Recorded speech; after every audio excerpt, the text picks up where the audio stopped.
పూలమాలలు సాలువాలు వద్దు, తాను ప్రజలకు సేవ చేసేందుకు వచ్చానే కానీ మీరు డబ్బుతో తెచ్చే పూలమాలలు సాలువాలతో పని లేదని కోవూరు శాసనసభ్యులు వేమిరెడ్డి ప్రశాంత్ రెడ్డి వివరించారు. కోవూరు శాసనసభ్యులు వేమిరెడ్డి ప్రశాంత్ రెడ్డి నిరాకరించారు. మంగళవారం జొన్నవాడ గ్రామంలో జరిగిన పలు అభివృద్ధి కార్యక్రమాల ప్రారంభోత్సవంలో పాల్గొని ఎమ్మెల్యే మాట్లాడారు. ప్రముఖ పుణ్యక్షేత్రమైన జొన్నవాడ గ్రామానికి వివిధ ప్రాంతాల నుంచి భక్తులు రావడం జరుగుతుందని, దీంతో పాటు స్థానికంగా ఉన్న ప్రజల అవసరాల నిమిత్తం కోట్ల రూపాయల వ్యయంతో డ్రైనేజీల నిర్మాణం, సిమెంట్ రోడ్లు ఇంకా పలు అభివృద్ధి కార్యక్రమాలు కోట్లాది రూపాయలు ఎంతో అభివృద్ధి చేయడం జరిగిందన్నారు. గ్రామంలో అందరూ కలిసికట్టుగా ఉంటే ఏ పనినైనా సాధించవచ్చని ఎమ్మెల్యే నాయకులకు, కార్యకర్తలకు సూచించారు. ఈ సందర్భంగా త్వరలో పదవీ విరమణ చేయనున్న సర్పంచ్ పెంచులయ్యను ఎమ్మెల్యే సన్మానం చేశారు. ఈ కార్యక్రమంలో పలు శాఖల అధికారులు పాల్గొన్నారు.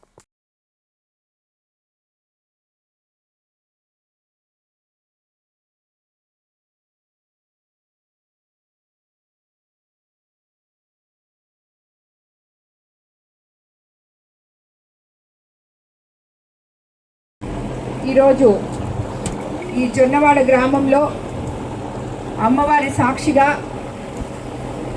మీకు కొన్ని పనులు చేసి ఇక్కడికి వచ్చి అవి మనం ప్రారంభోత్సవాలు చేసుకోవడం కానీ శంకుస్థాపన చేసుకోవడం కానీ చేయడం నిజంగా అదృష్టంగా భావిస్తున్నాను. ఈ కార్యక్రమానికి విచ్చేసిన తెలుగుదేశం నాయకులకు, కార్యకర్తలకు, కూటమి నేతలకు, అలాగే జొన్నవాడ గ్రామ ప్రజలకు అందరికీ కూడా ధన్యవాదాలు తెలుపుకుంటున్నాను.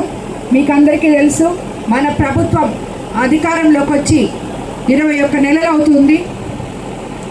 వచ్చిన తర్వాత అది వరకు గత 5 సంవత్సరాల్లో అస్తవ్యస్తంగా ఉన్న ప్రభుత్వ వ్యవస్థని సరిదిద్దుకొని మన ప్రియతమ ముఖ్యమంత్రి చంద్రబాబు నాయుడు గారు ఒకవైపు సంక్షేమము, మరోవైపు అభివృద్ధి రెండు సమపాలనలో తీసుకొస్తూ పేద ప్రజలకు అండగా ఉంటూ ఈరోజు ప్రభుత్వం ముందుకు తీసుకెళ్తున్నారు.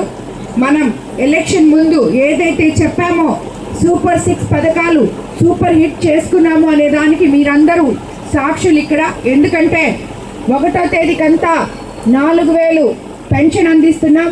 తల్లికి వందనం, ఎంతమంది బిడ్డలు ఉంటే అంతమంది బిడ్డలకి తల్లి అకౌంట్లో డబ్బులు వేయడం జరిగింది. అలాగే అన్నదాత సుఖీభవ సంవత్సరానికి 20,000 ఇస్తామని చెప్పాం, అది ఇవ్వడం జరిగింది. మహిళలకు ఉచిత బస్సు సర్వీస్ ఇస్తామని చెప్పాం, స్త్రీ శక్తి పథకం కింద అది కూడా ఇచ్చాం. అలాగే 3 సిలిండర్లు సంవత్సరానికి ఇస్తామని చెప్పాం, అవి కూడా ఇచ్చాం. అలాగే ఎన్నో ఇలాగా మత్స్యకార భరోసా అయితేనేమి, ఆటో వాళ్ళకి అండగా ఉండడం అయితేనేమి, ఇలాగ చెప్పుకుంటే పోతే ఎన్నో ఉన్నాయి. అన్ని కార్యక్రమాలు కూడా మనం ఏమైతే ఇచ్చామో అవన్నీ కూడా సూపర్ 6 పథకాలు సూపర్ హిట్ చేసుకోవడం జరిగింది. అన్నిటికన్నా ముందుగా మన కోవూరు కాన్స్టిట్యున్సీ ముఖ్యంగా డెల్టా ఏరియా రైతులు ఎక్కువ ఉన్నారు, మీకు అందరికీ తెలుసు. మనం ఎలక్షన్ ముందు ల్యాండ్ యాక్ట్ రద్దు చేస్తామని చెప్పి పట్టాదారు పాస్ పుస్తకాలు మీకు రాజముద్రతో ఇస్తామని చెప్పాం, అవి కూడా ఇవ్వడం జరిగింది. అలాగే ఇప్పుడు రీసర్వేలో ఏమైనా తప్పులుంటే అవి కూడా సరిదిద్దే కార్యక్రమం మొదలుపెట్టారు. అందరు అధికారులకి అది మనం ఇవ్వడం కూడా జరిగింది. అవునా, అందరు అధికారులకి సీఎం గారు మండల స్థాయి అధికారులకు అందరికీ కూడా ఆర్డర్ చేశారు. ఎక్కడైతే రీసర్వేలు ఉన్నాయో అవన్నీ తిరిగి చేయమని దానికి ప్రత్యేక ఆఫీసర్లను కూడా నియమించడం జరిగింది.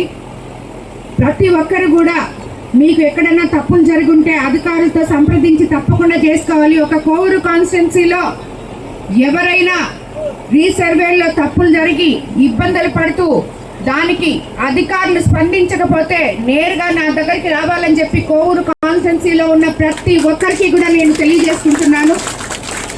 కాబట్టి అధికారులకు కూడా చెప్తున్నాను, ఈ పత్రికా ముఖంగా ప్రతి ఒక్క అధికారి కూడా మీ దగ్గరికి ఎవరైతే రీసర్వేల్లో వాళ్ళకి అన్యాయం జరిగి వస్తాదో వాళ్ళకి వెంటనే మీరు ఒక టైం చెప్పి ఒక బాధ్యతాయుతంగా ప్రజల కోసం మిమ్మల్ని నియమించిన అధికారులుగా మీరు వాళ్ళ కోసం పనిచేయాలని చెప్పి కూడా మీకు అందరికీ నేను తెలియజేసుకుంటున్నాను. అదేవిధంగా ఈరోజు ధాన్యం సేకరణ జరుగుతుంది. కొనుగోలు కేంద్రాలు అన్నీ ఓపెన్ చేసుకున్నాం. మనము రైస్ మిల్లర్స్ అందరితో మాట్లాడున్నాం, ట్రాన్స్పోర్టేషన్ చెప్పున్నాం. అలాగే గోనె సంచుల దగ్గర నుంచి అన్నీ కూడా రైతులకి అందుబాటులోకి తీసుకురావడం జరిగింది. అలాగే ధర కూడా కరెక్ట్గానే చెప్పున్నాం అందరికీ. కాబట్టి రైతులు ఎక్కడ ఇబ్బంది పడకుండా చూసుకోవాల్సిన విషయం కూడా అధికారులకి నేను మీకు తెలియజేసుకుంటున్నాను. అలాగే ఈరోజు మనం జొన్నవాడలో ఇందాకే మన పెంచలని చెప్పారు, ఎందుకంటే పెంచలని చెప్పింది మీరు వినాలి. గత 5 సంవత్సరాల్లో అంతకు ముందు ఎంత వైసీపీ ప్రభుత్వం ఉన్నా గెలిచిన ఒక సర్పంచ్ మనకి ఇక్కడ పెంచలన్న ఆయన గత 5 సంవత్సరాల్లో నన్ను గెలిపించిన ప్రజలకి నేను సేవ చేయాలి అని ఎన్ని అష్ట కష్టాలు పడ్డాడో మీకు తెలుసు. ఎందుకంటే ₹1 15th ఫైనాన్స్ కానీ ఏది లేదు, ఎక్కడ ఫండ్స్ లేవు. ప్రజలకి పని చేయాలంటే ఆయనకి దారి తెలియలేదు. కానీ మనం అధికారంలోకి వచ్చిన 20 నెలల్లోనే ఇక్కడ ఈ జొన్నవాడలో సుమారు జొన్నవాడ గ్రామంలో 10 లక్షలతో సీసీ రోడ్డు, మరో 90 లక్షలతో డ్రైన్లు, అందులో 20 లక్షలు విపిఆర్ ఇన్ఫ్రా సిఎస్ఆర్ ఫండ్స్తో, మరో 80 లక్షలు మన గవర్నమెంట్ ఫండ్స్ తోటి, అలాగే పరిసరాల్లో టాయిలెట్స్ డ్రైన్స్ ప్రారంభించడం కూడా సంతోషంగా ఉంది. అలాగే అన్నిటికన్నా ముఖ్యంగా కేవలం 20 నెలల్లో ఒక్క జొన్నవాడ పంచాయతీలో 1,11,00,000 అభివృద్ధి పనులు చేయడం జరిగింది. అదే కాకుండా ఇంకొక 5 లక్షలు కూడా పెన్నా పొర్లకట్లకు కూడా శాంక్షన్ చేయడం జరిగింది. ఆ పని కూడా తొందరగా మొదలు పెట్టబోతున్నాం. ఇదొక్కటే కాకుండా మన ముఖ్యమంత్రి మానవతా దృక్పథంతో ఎవరైతే అనారోగ్యంగా ఉన్నారో వాళ్లకు ఆర్థిక బలాన్ని అందిస్తూ వాళ్ళకి చేయూతనిస్తూ సిఎంఆర్ఎఫ్ ద్వారా మన కోవూరు కాన్స్టిట్యున్సీలో ఈ రోజుకి 8 కోట్ల రూపాయలు 800 మందికి ఇవ్వడం జరిగింది. ఈ జొన్నవాడలో మనం 11,20,000 8 మందికి అనారోగ్యంతో బాధపడుతున్న వాళ్ళకి మన ప్రభుత్వం అండగా నిలిచింది అని చెప్పడానికి నేను ఎంతో గర్వపడుతున్నాను. కాబట్టి ఇలాంటి ఒక మంచి ప్రభుత్వంలో ఉన్నాం, మంచి ముఖ్యమంత్రి కింద ఉన్నాం. అలాగే మనం యువ నాయకులు నారా లోకేష్ బాబు గారు మన కోసం ఎంతో తాపత్రయపడుతున్నారు. మనం ఎలక్షన్ ముందు చెప్పాం యువతకి అండగా ఉంటామని. అదేవిధంగా ఈరోజు 30 ఏళ్ల నుంచి పక్కన పడిపోయిన పడవలూరు మండలంలోని కిసాన్ సెజ్లో కదలిక వచ్చింది. ఫ్యాక్టరీలు రాబోతున్నాయి. సుమారు 10,000 కోట్లతో అక్కడ ఫ్యాక్టరీలు రాబోతున్నాయి. లోకల్ స్థానికులకి 75% ఉద్యోగాలు ఇచ్చేటట్టు మేము ఆల్రెడీ ఎంపీ గారి సహకారంతో వాళ్ళతో మాట్లాడుతున్నాం. అక్కడ స్కిల్ డెవలప్మెంట్ సెంటర్స్ కూడా వస్తాయి. కాబట్టి యువతకి తప్పకుండా అండగా ఉంటాం. ఇదే పదంలో మనకి మీరు మొన్ననే చూసుంటారు, సోమవారం రోజు స్టీల్ ప్లాంట్ శంకుస్థాపన జరిగింది. ఉత్తరాంధ్ర అభివృద్ధి కోసం ఒక యుగం ప్రారంభమైంది. అనగా నిష్పదితంగా ఏర్పాటు చేస్తున్న భారీ స్టీల్ ప్లాంట్ కు శంకుస్థాపన జరగడం రాష్ట్రానికి నిజంగా గర్వకారణం. దేశ ఉక్కు తయారీ సామర్థ్యాన్ని మరింత బలోపేతం చేయడానికి ఒక ప్రపంచ స్థాయిలో సమీకృత ఉక్కు కర్మాగారాన్ని సోమవారం నాడు ముఖ్యమంత్రి చంద్రబాబు నాయుడు గారు, నారా లోకేష్ బాబు గారు, మన పవన్ కళ్యాణ్ గారు ఇక్కడ శంకుస్థాపన చేశారు.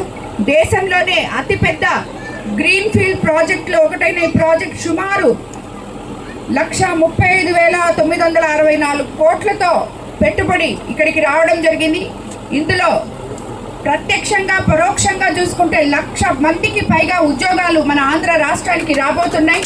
అలాగే స్కిల్ డెవలప్మెంట్, టెక్నికల్ ట్రైనింగ్ అనుబంధ సంస్థలతో పరిశ్రమల ద్వారా యువతకు దీర్ఘకాలిక ప్రణాళిక కూడా రచించబోతున్నారు. ఇందులో ఇది ఆదర్శంగా తీసుకునే మనం కూడా కిసాన్ సెజ్లో కూడా విపిఆర్ ఫౌండేషన్ ద్వారా స్కిల్ డెవలప్మెంట్ సెంటర్ ప్రారంభించబోతున్నాం. అక్కడ పరిశ్రమల అభివృద్ధి జరిగే లోపల మన యువతకి ట్రైనింగ్ ఇచ్చి అక్కడ వచ్చే ఫ్యాక్టరీలలో కూడా ఉద్యోగాలు వచ్చే దారులుగా మనం ప్రయత్నిస్తున్నాం. అదేవిధంగా మీకు అందరికీ ఇప్పుడు నేను ఒకటే చెప్పదలుచుకున్నాను, మనమందరం కూడా ఏకదాటిన ఏ గ్రామంలో అయినా గ్రామ నాయకులు ఐకమత్యంతో ఉంటే ఆ గ్రామం బాగుంటుంది, ఆ గ్రామంలోని ప్రజలు బాగుంటారని నేను మీకు అందరికీ తెలియజేసుకుంటున్నాను. కాబట్టి గ్రామ స్థాయి నాయకులు ఏమి సమస్యలున్నా ప్రజల్లో ఉండి ప్రజల సమస్యలు తీర్చాలని మిమ్మల్ని అందరినీ నేను కోరుకుంటున్నాను. అదేవిధంగా ఇక్కడ ఇంకొకటి మనకి రాబోయే రోజుల్లో తప్పకుండా ఇళ్ల స్థలాలు ఇళ్ళు కూడా త్వరలో రాబోతున్నాయి. రేపు ఏప్రిల్ నాటికల్లా మనకు అందరికీ కూడా ఇళ్ల స్థలాలు కానీ ఇళ్ళు కూడా కానీ ఇవ్వబోతున్నారని చెప్పి మీకు అందరికీ నేను తెలియజేసుకుంటున్నాను. ఎండాకాలంలో ఏ గ్రామంలో కూడా తాగునీటి కొరత అనేది ఉండకూడదని చెప్పి కూడా నేను ఆర్డబ్ల్యూఎస్ అధికారులకు కూడా నేను తెలియజేసుకుంటున్నాను. ఇప్పటి నుంచి మీరు ప్రయత్నం చేస్తే అది రేపు మనకి ఎండాకాలం నాటికి పూర్తి అవుతుందని చెప్పి కూడా మీకు అందరికి నేను తెలియజేసుకుంటున్నాను. చేస్తున్నారు ఎస్టీ కాలనీలకి మీరు ఇల్లు ఇస్తారమ్మా అని చెప్పి చెప్పాను. అది ఒక ప్రాజెక్టు, అది ప్రయత్నం చేస్తూ ఉన్నాం. అది తప్పకుండా అయిపోతుంది కూడా. అది గానే జరిగితే ఎస్టీ కాలనీలో ఉన్న ఎస్టీలు అందరూ నిజంగా అదృష్టవంతులు మన కోవూరు నియోజకవర్గంలో అనుకోవాలి. అది తప్పకుండా మీకు అందరికీ రావాలని, ఆ ఇల్లు మీకు నేను ఇవ్వాలని చెప్పి తప్పకుండా కోరుకుంటున్నాను. అది ఒక సంస్థ ద్వారా మనం ప్రయత్నం చేస్తున్నాం. తప్పకుండా అవి కూడా ఇవ్వడానికి నేను చూస్తానని చెప్పి కూడా దానికి ఇంకొక 2 నెలలు టైం ఉంది. అది శాంక్షన్ అయిన రోజు తప్పకుండా అందరికీ చెప్తానని చెప్పి పెన్షన్లకి తెలియజేసుకుంటున్నాను.